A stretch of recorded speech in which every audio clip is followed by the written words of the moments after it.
8629.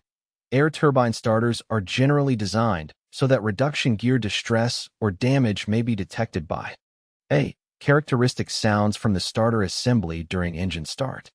B. Breakage of a shear section on the starter drive shaft. C. Inspection of a magnetic chip detector.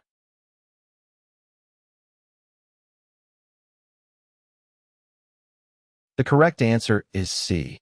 Air turbine starters are generally designed so that reduction gear distress or damage may be detected by inspecting a magnetic chip detector.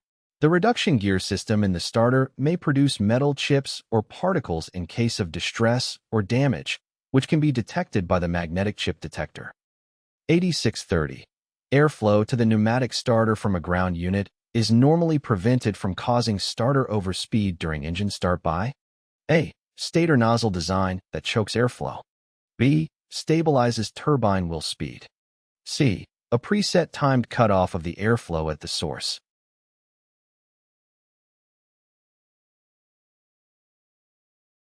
The correct answer is B.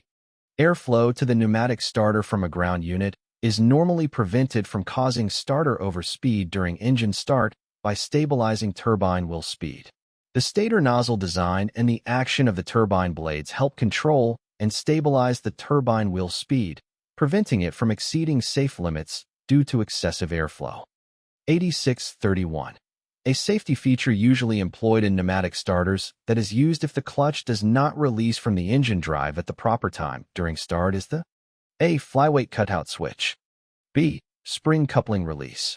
C. Drive shaft shear point.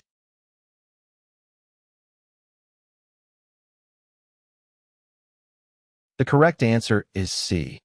A safety feature usually employed in pneumatic starters that is used if the clutch does not release from the engine drive at the proper time during start is the drive shaft shear point.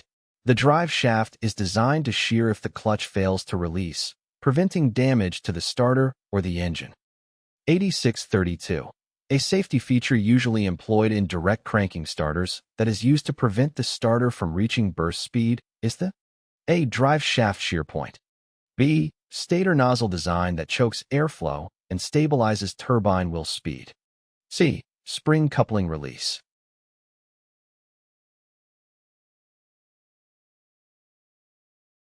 The correct answer is B. A safety feature usually employed in direct cranking starters that is used to prevent the starter from reaching burst speed is the stator nozzle design that chokes airflow and stabilizes turbine wheel speed. The stator nozzle design restricts the airflow to prevent the starter from reaching excessive speeds, ensuring safe and controlled operation. 8633. In the event a pneumatic start valve will not operate and the manual override must be used, the starter T-handle must be closed at scheduled starter dropout because A. The starter will overheat. B. The starter will overspeed at a given end too. C. The starter oil will be blown overboard.